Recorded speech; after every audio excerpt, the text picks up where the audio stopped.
আজকে দুর্দান্ত স্বাদের একটা রেসিপি তোমাদের সাথে শেয়ার করি। সেটা হচ্ছে সাবুর পায়েস। ঘনত্বটা দেখো একদম কিন্তু পারফেক্ট। বানানো যেমন সহজ, খেতেও কিন্তু দারুণ লাগে। বিশেষ করে বাচ্চাদের খাওয়ানো কিন্তু খুব ভালো এটা, কারণ বাচ্চার ওয়েট বাড়ে। তো চলো রেসিপিটা শুরু করে দিই। আশা করো খুব ভালো লাগবে। পুরো ভিডিওটায় দেখো, দেখলেই বুঝবেন কতটা সহজেই তৈরি করা যায় আর খাইতে কিন্তু এটা বেশ ভালো লাগে। তো চলো শুরু করে দাও।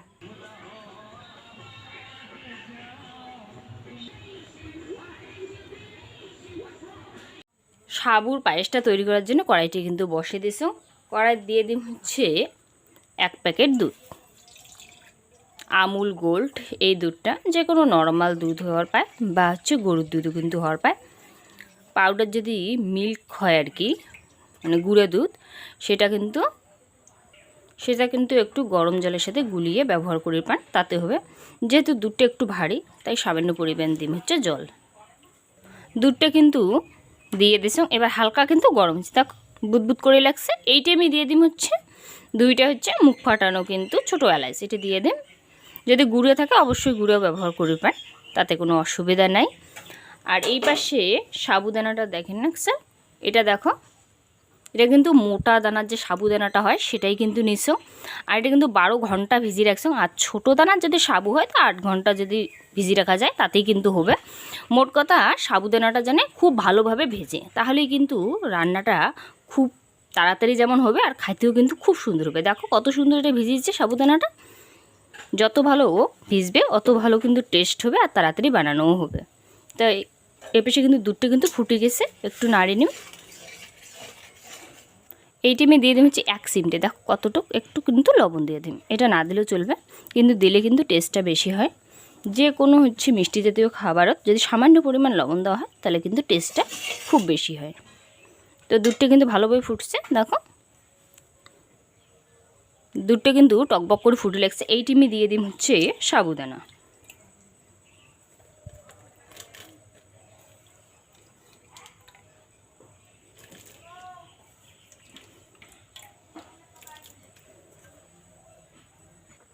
সাবুদানাটা কিন্তু দিছ। এবার কিন্তু ভালোভাবে এটা নাড়াচাড়া করে।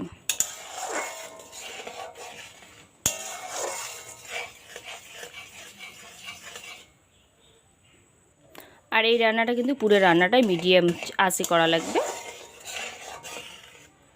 এটা কিন্তু খুব তাড়াতাড়ি ঘন হয়, সাবুর পায়েসটা খুব তাড়াতাড়ি কিন্তু ঘন হয়। তো একটু নাড়াচাড়া কিন্তু করা লাগবে 2 মিনিট অন্তর অন্তর, নইলে কিন্তু কড়াইতে লাগিয়ে যাওয়ার পায়। তো এইভাবে কিন্তু এই হচ্ছে আজকে মিডিয়াম আছে কিন্তু পুরো রান্নাটা করে নেওয়া লাগবে এইভাবে। আর 2 মিনিট অন্তর অন্তর কিন্তু এইভাবে একটু নাড়াচাড়া করে নেওয়া লাগবে, তাহলেই কিন্তু সুন্দর হবে, নইলে কিন্তু কড়াইতে লাগবে। দেখো এটা দেওয়ার কিন্তু কিছুক্ষণ পরে দেখো দুধটা কত ভারী হয়ে গেছে। চালের পায়েস কিন্তু একটু সময় লাগে, আর সাবুর পায়েস একটু তাড়াতাড়ি হয় রান্নাটা। যেহেতু এটা ভেজা ছিল অনেকটা সময়, তো সেক্ষেত্রে রান্না করতে কিন্তু বেশি সময় লাগবে না, খুব তাড়াতাড়ি এটা হয়ে যাবে।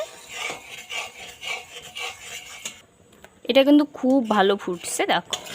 আর সাবুদানাটা কাছ থেকে দেখে লাগছে, দেখো এটা কিন্তু পুরোপুরি সিদ্ধও কিন্তু হয়ে গেছে। এই টাইমে দিয়ে দিন হচ্ছে স্বাদ মতো কিন্তু চিনি। চিনিটা কিন্তু নিজের স্বাদ অনুযায়ী দিয়ে দেবেন। এই যে হালকা মিষ্টি দিন, হালকা মিষ্টি বেশি ভালো লাগে, তো সেই জন্যে হালকা মিষ্টি দিন। আর অনেকের আবার কড়া মিষ্টি ভালো লাগে, তো অবশ্যই তোমরা কড়া মিষ্টি দিয়ে ইচ্ছে করবেন। এই যে কিন্তু বড় চামচের 4 চামচ দিয়ে দিলাম চিনি। তোমরা চাইলে 8 চামচও ব্যবহার করতে পারেন। যারা বেশি মিষ্টি পায়েস পছন্দ করেন অবশ্যই মিষ্টিটা নিজে কম বেশি করে পারেন, কোনো অসুবিধা হবে না। আর আমার আবার বেশি মিষ্টিটা ভাল লাগে না, হালকা মিষ্টিটাই ভাল লাগে। তো 4 চামচে কিন্তু বেশ হবে, কিন্তু ঠিকঠাক একটা মিষ্টি আর কি। চিনি দেওয়ার ফলে কিন্তু আরও একটু পাতলা হয়ে গেল, যেহেতু চিনিটা গলে লাগছে সেই ক্ষেত্রে কিন্তু আরও পাতলা হয়ে যা লাগছে। তো এইভাবে কিন্তু নাড়াচাড়াটা করি আর কি।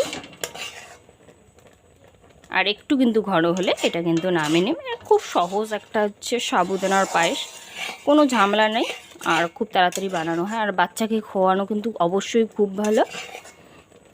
বাচ্চাকে খাওয়ালে কিন্তু বাচ্চা একটু হেলদি হয়, তো অবশ্যই চেষ্টা করবেন বাচ্চা খুয়ের খুব ভালো কিন্তু না।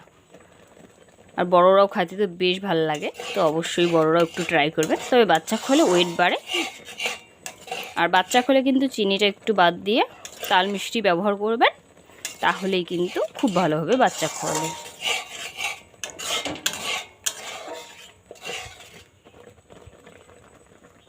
সাবুদানার পায়েসটা কিন্তু বেশ ঘন হয়েছে, এর থেকে আর ঘন করার দরকার নেই, কারণ এটা ঠান্ডা হতে হতে কিন্তু আরও খুব বেশি ঘন হয়ে যাবে। তো লাস্টে একটু দিয়ে দিন হচ্ছে ঘি। ঘি দিলে কিন্তু পায়েসের টেস্টটা খুব বাড়ি যায় আর কি, খুব টেস্ট হয়। তো অবশ্যই চেষ্টা করবেন লাস্টে একটু ঘি দেওয়ার, তাহলেই দেখবেন পায়েসের স্বাদটা দ্বিগুণ কিন্তু বাড়ে। এটা পায়েসটা কিন্তু হয়ে গেছে, এটা আবার নামিয়ে নিন। যে কোনো পায়েসেই কিন্তু একটু হচ্ছে ঘি যদি লাস্টে দেওয়া যায়, পায়েসের স্বাদ কিন্তু বাড়ি যায়। এই পর্যায়ে এটা নামিয়ে নিন। আর তোমরা যদি ড্রাই ফ্রুট পছন্দ করে তাহলে কিন্তু ড্রাই ফ্রুটও ব্যবহার করবে। দেখো পায়েসের ঘনত্বটা একদম কিন্তু পারফেক্ট হচ্ছে। এটা আবার নামিয়ে নিন এইভাবেই। দেখো বন্ধুরা, পায়েসটা কিন্তু একেবারেই রেডি। দেখো কি দারুণ হচ্ছে, দেখতে কিন্তু বেশ সুন্দর হচ্ছে, আর খেতেও কিন্তু সাবুর পায়েস খুব সুন্দর হয়। দেখো একদম পারফেক্ট হচ্ছে পায়েসটা কিন্তু হচ্ছে। দেখো ঘনত্বটা একদম পারফেক্ট, বেশি ঘনও না আবার বেশি কিন্তু পাতলাও না। এতক্ষণ রেসিপিটা দেখার জন্য অনেক অনেক ধন্যবাদ।